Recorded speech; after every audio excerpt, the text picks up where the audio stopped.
The one executive interview strategy that just might win you the job. What does an interviewer want to know when you step into that interview conversation? Well, two things really. Are you capable? Which means, can you do the job?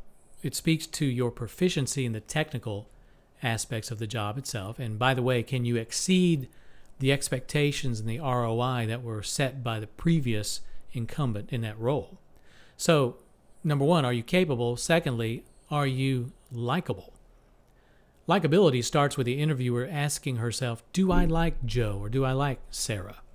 And the question behind that question may be, is he or she one of us? Are they like us? You see, more often than not, people hire people they not only like, but who are like them. They have similar core values to fit in with the rest of the team. So the interviewer wants to know if you're capable and you're likable. But the interviewer needs to know what drives you. What is your why? Who are you at the core as a person, as a leader? What's your personal mission statement, your purpose, your belief system? What is your cause? What inspires you to inspire others? That is your why, and it may very well set you far apart from the rest of the candidate field. Telling your why is a key part of a successful interview strategy. It's an integral part of your unique story, the news about you that they may miss out on if you don't bring it up. This whole line of thinking is inspired by Simon Sinek's book, Start With Why.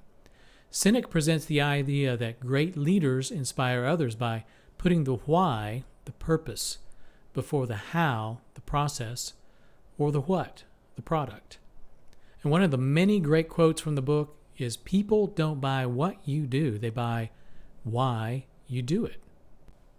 Every person knows what they do. In fact, your interviewer knows your what. They already know what you've done. They've read your documentation, your cover letter, your resume, your LinkedIn profile. And the interviewer will certainly ask you to elaborate on the whats they've read about you. Every person knows what they do. Some people know how they do what they do. And in an interview, they will most certainly ask you how questions. How did you achieve the percentage of ROI you mentioned in your cover letter, for instance? So, of course, you want to be prepared to respond to how questions. But very few people know why they do it, why they do what they do. Most people have given little thought to their why, much less bring it up in an interview. That is precisely the reason why I coach executives and other leaders to tell their why. Because odds are, most of the candidate pool will not be talking in those terms. They'll be talking in terms of whats and hows. You may be the only one sharing, here's why I do what I do. Here's what drives me. Here are my core beliefs. Here's what inspires me to inspire others. The SHRM Foundation did a report on hiring executive talent that included this statement: who you are determines how you lead. Tell them who you are. Tell them your why. You hear the 80-20 rule applied in cause and effect discussions in sales and marketing, in fitness, in project management, and so on.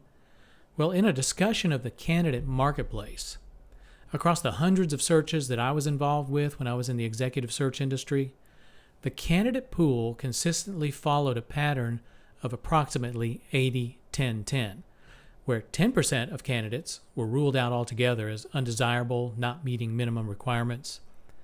80% of the candidates were classified on a spectrum from mediocre to satisfactory, and typically less than 10% were considered truly outstanding.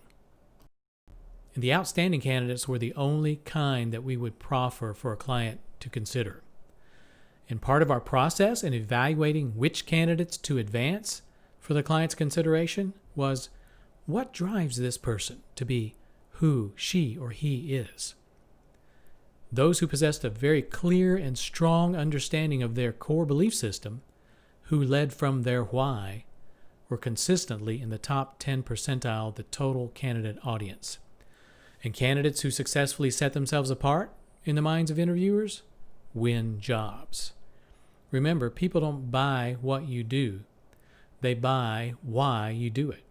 Your first buyer in this process is the interviewer. Make sure he or she knows your why. To discuss more executive interview strategies like these, or to talk about executive coaching in general, reach out to me at my website, kevinarvincoaching.com, and click at the bottom of any page and set up a conversation, and we can talk then. Or you can email me at kevin@kevinarvincoaching.com.